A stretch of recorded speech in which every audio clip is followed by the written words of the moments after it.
Le Seigneur soit avec vous et avec votre esprit. Évangile de Jésus-Christ selon Saint Jean. Gloire à toi, Seigneur. Au 6e chapitre, du 51e au 58e verset. Jésus disait à la foule, « Moi je suis le pain vivant qui est descendu du ciel. Si quelqu'un mange de ce pain, il vivra éternellement. Le pain que je donnerai, c'est ma chair, donnée pour que le monde ait la vie. » Les Juifs discutaient entre eux. « Comment cet homme-là peut-il donner sa chair à manger ?» Jésus leur dit alors, « Amen, amen, je vous le dis. Si vous ne mangez pas la chair du Fils de l'homme, et si vous ne buvez pas son sang, vous n'aurez pas la vie en vous. Celui qui mange ma chair et boit mon sang a la vie éternelle, et moi, je le ressusciterai au dernier jour. En effet, ma chair est la vraie nourriture et mon sang est la vraie boisson. Celui qui mange ma chair et boit mon sang demeure en moi et moi je demeure en lui. De même que le Père qui est vivant m'a envoyé et que moi je vis par le Père, de même aussi celui qui mangera vivra par moi. Tel est le pain qui descend du ciel. Il n'est pas comme celui que vos pères ont mangé. Eux, ils sont morts. Celui qui mange ce pain vivra éternellement. Acclamons la parole de Dieu. Louange à toi, Seigneur Jésus. Chers frères et sœurs, fidèles téléspectateurs, chers auditeurs et auditrices, chers internautes, nous célébrons en ce dimanche, le 20e dimanche du temps ordinaire de l'année liturgique B.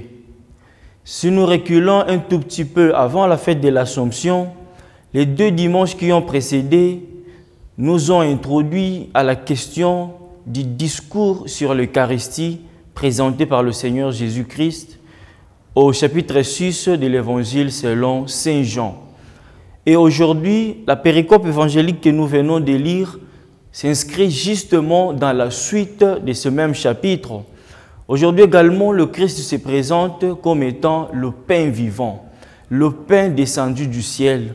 Il se présente comme ce pain différent du pain qu'ont mangé les pères des Juifs, ce pain qui donne vie, et il nous le précise. Celui qui vit et celui qui mange ce pain et boit mon sang vivra en moi. Mais étonnamment, cette déclaration du Christ pose problème chez les auditeurs. Les Juifs ne comprennent donc pas comment est-ce que cet homme peut-il nous donner son corps. Comment est-ce que cet homme peut-il nous donner sa chair à manger? Au nom de quelle loi, au nom de qui, pour qui se prend-il pour nous donner son corps? Voilà la première confusion. Les Juifs ne comprennent pas, ils pensent que c'est de l'anthropophagie, la consommation de la chair humaine. Ils n'arrivent pas à la compréhension qu'apporte le Christ. C'est déjà une première confusion. La sagesse apportée par le Christ pose problème chez les auditeurs. L'intelligence apportée par le Christ pose problème chez les gens qui l'écoutent, chez les gens qui sont devant lui. Telle est une image que nous pouvons avoir de la nature humaine. La sagesse divine est différente de la sagesse humaine. L'intelligence divine est différente de l'intelligence humaine.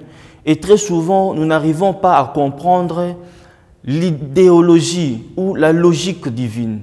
Généralement, nous ne comprenons pas facilement comment est-ce que ce Dieu n'agit pas quand j'ai besoin de lui.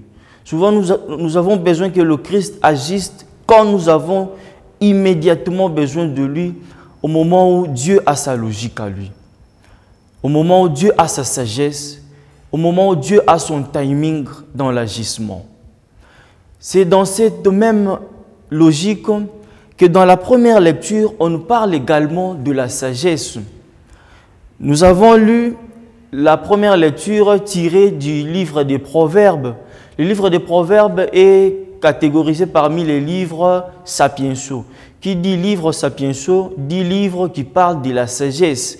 Et dans la première lecture de ce dimanche, il s'agit d'une sagesse personnifiée. on nous parle de la sagesse qui organise un banquet, la sagesse qui invite les gens.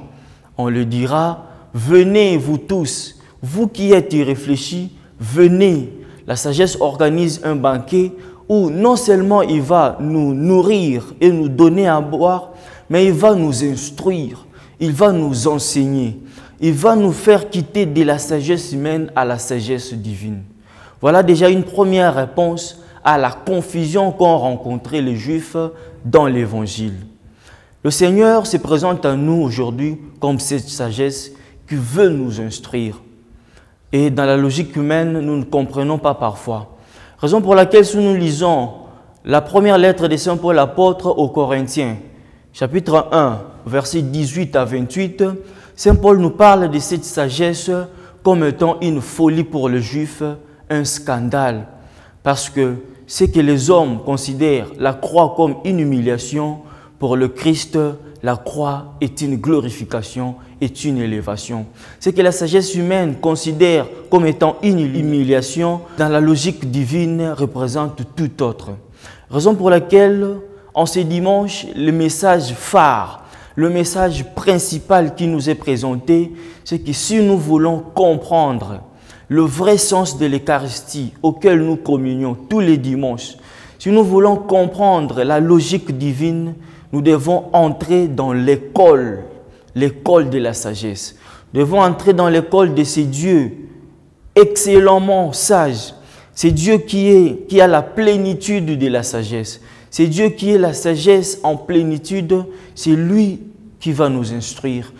C'est lui qui va nous enseigner la vraie logique des choses, la vraie compréhension des choses. Et si nous nous approchons de lui, nous allons comprendre justement la vraie signification de cette Eucharistie auquel nous communions tous les jours et tous les dimanches. Et la deuxième lecture vient nous montrer les implications de ces gens qui entrent à l'école de la sagesse. Les implications ou la manière de vivre de ces gens qui communient tous les jours. Comment est-ce qu'ils doivent maintenant vivre? Nous qui communions au corps et au sang du Christ, quelle est la manière de vivre que nous devons présenter dans la société? Saint Paul le souligne, nous continuons toujours la lecture du livre de la lettre de Saint Paul apôtre aux Éphésiens.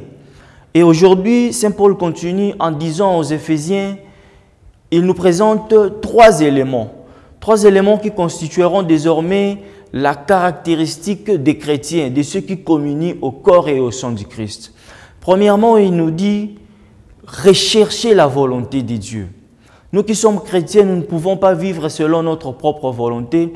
Nous devons vivre en s'inspirant de la volonté du Christ. Nous devons vivre en marchant sur les traces de Dieu, lui qui a cette volonté qu'il nous faut au moment qu'il faut pour nous. La deuxième des choses, Saint Paul apôtre nous exhorte, nous qui voulons entrer dans cette école de la sagesse, à vivre dans l'état de grâce, à être toujours des gens reconnaissants, à faire preuve de gratitude à chaque fois que nous bénéficions des merveilles de Dieu, être reconnaissant que la vie que nous vivons, le souffle de vie que nous bénéficions ne vient pas de nous, mais vient de quelqu'un d'autre qui nous aime tant. Raison pour laquelle nous devons être toujours dans cette attitude d'action de grâce, être reconnaissant, faire preuve de gratitude.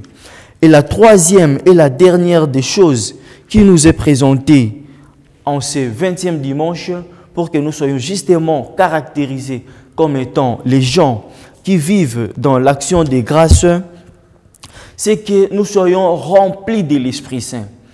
Désormais, nous qui vivons dans l'école de la sagesse, nous qui communions au corps et au sang du Christ, nous devons à tout moment rechercher à être remplis de l'Esprit Saint.